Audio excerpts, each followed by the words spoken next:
Los tiempos cambian, la verdad no.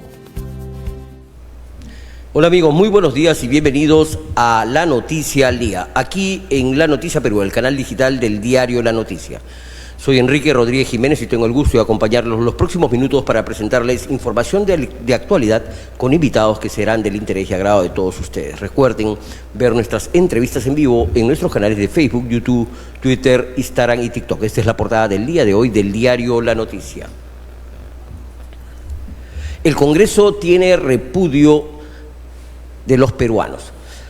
Así lo afirma el Víctor García Belaúnde, ex parlamentario, y critica que congresistas brindan a los mochasueldos y dice a la vez que deben mejorar su imagen para salir del 5% de aprobación que lo sigue desprestigiando. Asimismo plantea que la Comisión de Ética sea integrada por ellos mismos y por exlegisladores y exautoridades. Por otra parte, también recomienda acusar a integrantes de la Junta Nacional de Jueces el informe final presentado por el parlamentario Edras Medina. Presentan denuncia constitucional contra el expresidente Martín Vizcarra y el legislador Héctor Ventura lo acusa de presunto tráfico de influencias y colusión. También tenemos la información que el ministro de Salud viene anunciando que ya suma más de 4.000 casos y ola de calor es caldo de cultivo para el dengue. Robaron 1.700.000 soles en celulares el 2023, así lo informó Opsitel, y que ladrones se llevan 4.766 teléfonos móviles cada día, alarmante realidad. Por último, un monopolio chino sería terrible, así lo afirmó en una entrevista aquí en Estudios de La Noticia al Día con el destacado economista Manuel Romero Caro, y alerta por los intereses de los gigantes asiáticos en el sector eléctrico en nuestro país.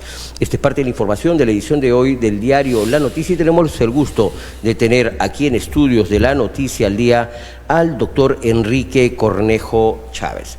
Enrique Cornejo Ramírez, disculpe, doctor Cornejo. Él es un destacado economista peruano, doctor en economía, ex ministro de Estado y ex candidato a la alcaldía de Lima, a quien le damos la más cordial bienvenida. Buenos días, doctor Cornejo, gracias por acompañarnos en La Noticia al Día. Buenos días, Enrique, gracias por la invitación. Gracias a usted, doctor Cornejo. Por su vasta experiencia como ex ministro de Estado, ¿cuáles considera usted que son las principales debilidades del actual gabinete de la presidenta Dina Boluarte?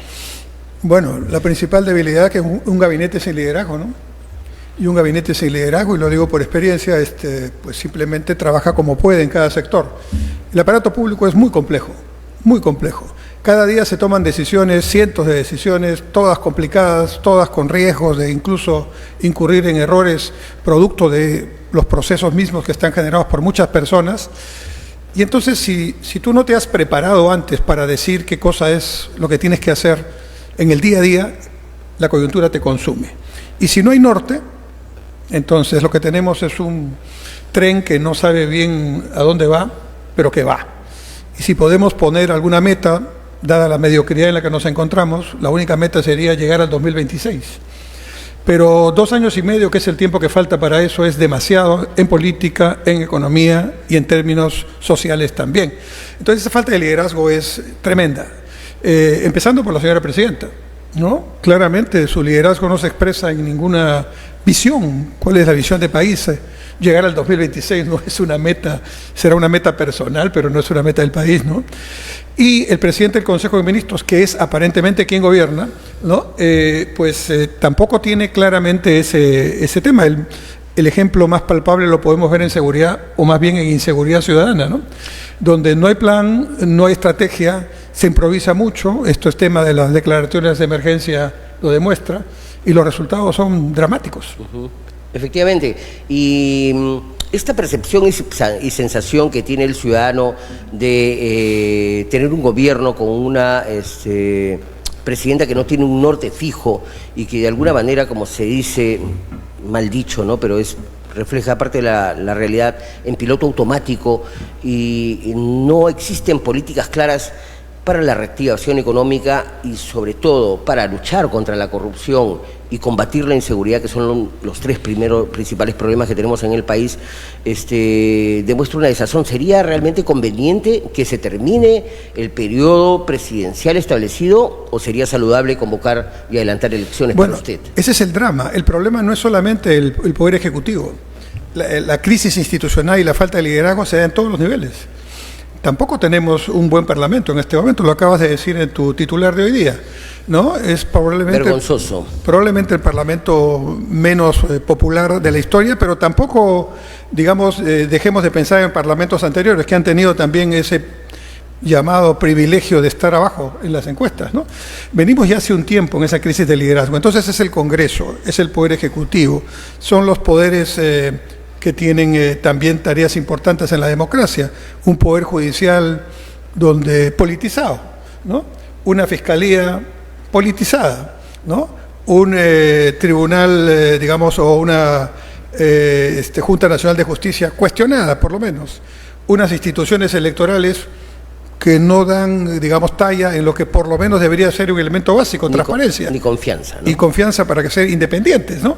Claramente en las elecciones del 2016 o de 2021, perdón, hubo un candidato presidencial que lo sacaron por no poner una camioneta de su empresa dentro de los datos. Sin embargo, la actual presidenta fue admitida cuando ella trabajaba en RENIEC y la ley electoral prohíbe que alguien que trabaje en uno de los órganos electorales participe en unas elecciones. Entonces, para mis amigos todo, para mis enemigos nada. La ley ni siquiera bien empleada. La ley.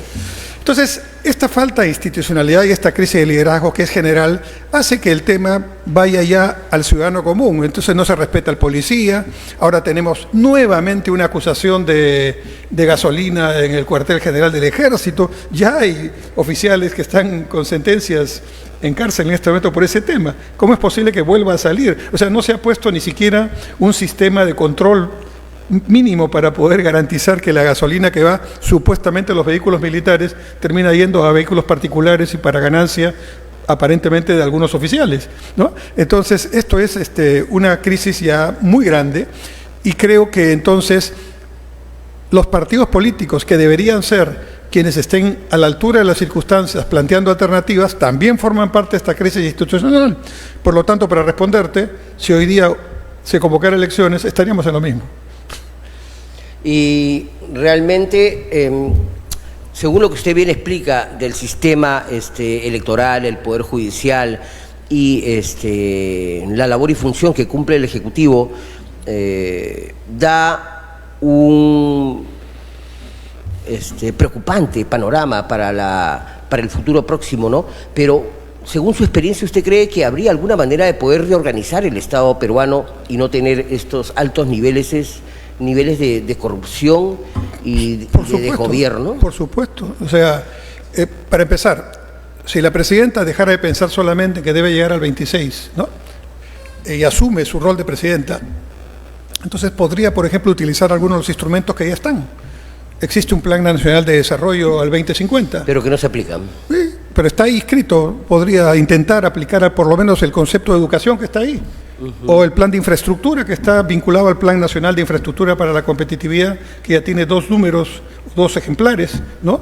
O movilizar el Plan Nacional de Desarrollo del Sector Exportador. O sea, hay instrumentos. O sea, no es cuestión de decir, bueno, habría que empezar de cero, no. Hay instrumentos. Y hay buenos ministros, hay algunos ministros que son bastante buenos en su tema. Pero ya digo, si el general no marca el rumbo, entonces los coroneles pues tampoco pueden ser no está en su alcance hacer más allá de lo que pueden operativamente llevar en sus sectores, ¿no? Ahora, corrupción. Yo te digo 4 o 5 temas que podrían hacerse ahora, concretamente, para luchar contra la corrupción en una. ¿No es cierto? Porque ya se dan las condiciones en algunos casos. Por ejemplo, existen 3 dispositivos legales vigentes, no hay que hacer nada, ni siquiera reglamentarlo, que permite compras estatales, compras conjuntas, subasta inversa y compras electrónicas. 3 formas de comprar sin intermediación. No se usa. Para evitar la corrupción. Claro, ¿y por qué no se usa? Porque hay muchísimos intereses creados para que hayan compartimentos estancos y cada quien tiene su cupo para cobrar sus comisiones y ahí están confabulados tanto los que ofrecen los servicios en logística como las empresas que venden al Estado. Un ejemplo, el ministro de Salud, Ugarte, intentó usar las compras conjuntas en salud. No duró ni 6 meses el intento porque todos empezaron a atacarlo, porque lógicamente si el Estado compra, como compra en gran cantidad, puede ofrecer o puede pedir, exigir precios adecuados, una logística adecuada, unos servicios de postventa adecuados, para que no nos pase lo que pasa ahora en el Ministerio de Salud, donde hemos comprado una cantidad inmensa de medicamentos que se van a vencer el próximo año. Y han perecido también. Y estamos vacunando en estos momentos con vacunas vencidas. Exactamente. Entonces, exactamente, pero ese es un ejemplo nomás, Enrique. Mira, te pongo otro. Por favor.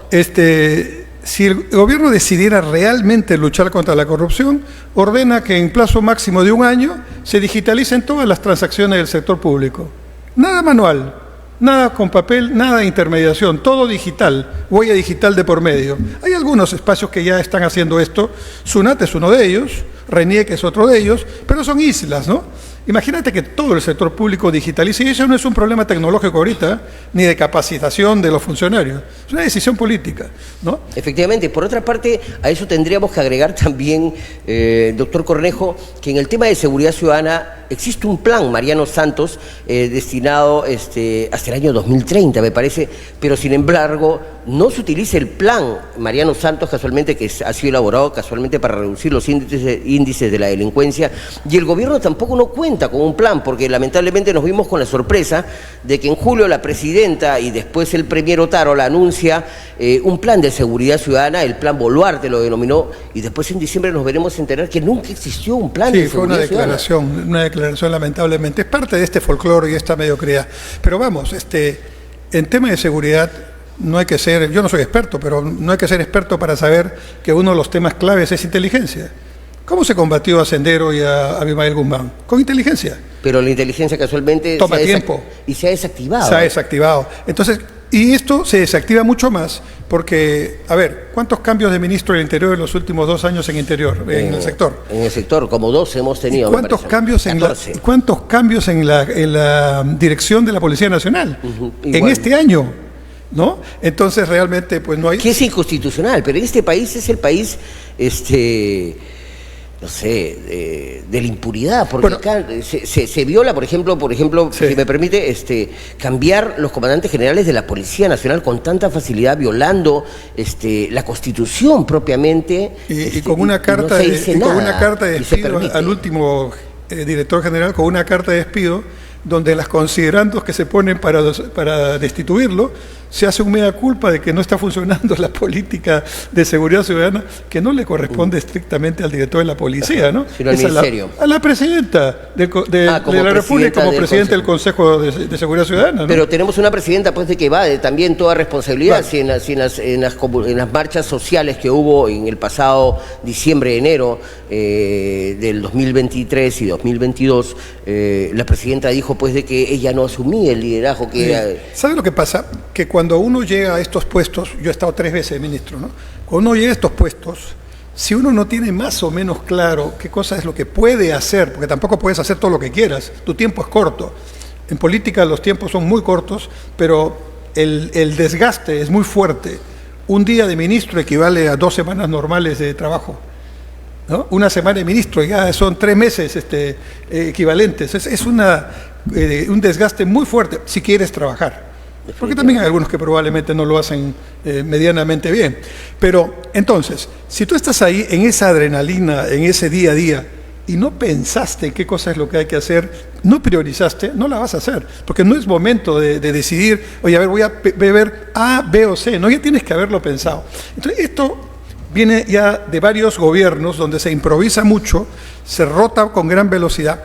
Y entonces se pueden encontrar situaciones que son para el ciudadano común de mucho sentido, común, valga la redundancia, pero que a nivel superior no se ven. Por ejemplo, en estos momentos tenemos un problema en Provías descentralizado. El MTC acaba de ser declarado en reorganización. Ok, tenemos un problema en los gobiernos subnacionales, todo el país, con los gastos de inversión. Hay una rotación muy alta de funcionarios en estos ministerios, en estos gobiernos subnacionales, no hay en muchos casos capacidad para ejecutar y hay recursos que no se gastan en el año. Okay. Y además hechos de corrupción. Entonces, por ejemplo, un tema muy concreto podría ser como trabaja el sector privado, hay que aprender las cosas cuando son buenas. Por ejemplo, el sector privado, cuando tiene, por ejemplo, un grifo, una franquicia de grifos, cualquiera que tú quieras, ¿no? Entonces, yo soy Enrique Cornejo y quiero invertir en un grifo. Entonces me voy a, no sé, a Shell, me voy a cualquiera de estas franquicias y le digo, ¿cómo hago? Y me dice, muy bien, ¿usted quiere invertir? Esto es lo que tiene que hacer. Entre otras cosas, me dan el plano del grifo. Ya está estandarizado. Me preguntan nomás, ¿su terreno está dentro de un distrito, en esquina, no está en esquina, está en la carretera, no está en la carretera? Tienen A, B, C, D, E, F, G modelos. Entonces, imagínate que una escuela, imagínate que un aula escolar, imagínate que un centro de salud, imagínate que una posta médica, imagínate que el propio diseño de una comisaría ya están estandarizados, con 4, 5, 6, 7, 8 modelos que se hicieron ya. Pero esa es parte de la deficiencia del Estado peruano que tenemos, ¿no? Y de la burocracia, de la corrupción unido ¿Qué impediría esto, Enrique? ¿Qué impediría esto? Que hagamos un concurso donde el sector de ingeniería termina haciendo un mal proyecto, a veces adicionalmente a mal proyecto con algún tema de corrupción de por medio, y entonces tenemos un dinero que no se usa adecuadamente en el tiempo adecuado y a veces que se desperdicia. Doctor Cornejo, ya en la última parte de esta entrevista tan interesante con usted y cambiando el enfoque de la información, ¿cómo poder hacer en el Perú para poder cambiar las estructuras de las organizaciones políticas de nuestro país para que no sean dirigidas y lideradas por una cúpula, los cuales determinan quiénes son los candidatos a la presidencia, los candidatos al Congreso, a gobiernos regionales y locales? Empecemos por la ley electoral. La ley electoral estimula que haya muchos partidos políticos, eso no está mal. Algunos dicen no, deberían ser 2 o 3, bueno, pero... No, es democracia. Ya, que sean, pues, en Estados Unidos no hay 2 partidos nada más, ¿eh? Exactamente. Hay cientos de partidos, hay un partido comunista, por cierto, pero nunca van a llegar. Un partido verde, etcétera. Pero nunca van a llegar, porque los partidos fuertes son el Partido Republicano y el Partido Demócrata. Ya. Entonces no es cuestión del número de partidos, sino qué es lo que tienen que hacer. La primera tarea de un partido político es hacer política. ¿Cuándo se hace política? Cuando tú eres futbolista, ¿cuándo juegas fútbol? Todo el tiempo, pues. Cuando entrenas, cuando haces tu pretemporada, cuando estás en el campeonato A, en el campeonato B, el campeonato C, el campeonato internacional. Aquí la política se ha reducido a cada 4 o 5 años a estar en la campaña. Primer error. Entonces la ley electoral debería decir, usted es un partido político, usted ingrese. Venga aquí, es democrático que haya N partidos políticos, pero eso sí, yo lo voy a verificar si usted está haciendo trabajo político. ¿Qué significa el trabajo político? 365 días, 7 días a la semana, incluido fin de semana, contactando con la gente en tu base. Para eso tienes tus locales, no solamente para cumplir el requisito. Pero ¿por qué los partidos, perfecto, disculpe la interrupción, y es como debería ser, como se debería manejar un partido? Pero la ley no lo incentiva. No lo dice. La ley solo te incentiva para que cumplas el requisito y luego ya tú ves qué haces, ni siquiera te verifica. Pero las organizaciones políticas, disculpe nuevamente, pero las organizaciones políticas tampoco no tienen una intención de ser así. Y hablamos de todos los partidos. Hablamos desde el PPC, Fuerza Popular, el APRA, Alianza por el Progreso, que es un club de amigos, ¿no? Que, como muchos piensan. ¿Cómo cambiar esta manera de organización? Yo empezaría porque el marco electoral no propicia esta mediocridad. Y hoy lo propicia. Te doy otro ejemplo. El día que el candidato, candidata o candidato se presenta para inscribir su lista, la ley electoral dice que tiene que presentar su plan de gobierno. Todos presentan un CD que dice que es el plan de gobierno. Si tú entras a la página del Jurado Nacional de Elecciones y buscas elecciones 2021, vas a encontrar que las elecciones 2021 están los planes de gobierno. Perdón, si me permite, hay una alerta temprana en este momento de sismo. Hay una alerta temprana de sismo, no sé si les está llegando a ustedes. Sí, yo lo tengo también. Lamentablemente vamos a dar por finalizada la entrevista por un tema de precaución y de respetar esta alerta. Más bien, doctor Enrique Cornejo, queremos agradecer sinceramente su presencia, por haber estado aquí en estudios de La Noticia al Día y desearles muchos éxitos profesionales y políticos y personales para usted. Un último mensaje. Por favor. Si es posible luchar contra la corrupción, si es posible trabajar con transparencia y si es posible trabajar con eficiencia. No es un asunto ya ni de texto ni de casos, es un asunto de decisión y de equipos. Excelente, buena recomendación y muy buen punto, y queremos agradecer nuevamente el habernos acompañado aquí en esta entrevista, y con ustedes, señores, fue el doctor Enrique Cornejo Ramírez, economista peruano, exministro de Estado y ex candidato a la alcaldía de Lima, quien estuvo con nosotros en esta primera entrevista en La Noticia del Día. Dentro de breves instantes regresamos con otra entrevista con la señora doctora Mónica Tello, alcaldesa del distrito de Pueblo Libre. Los tiempos cambian, la verdad no.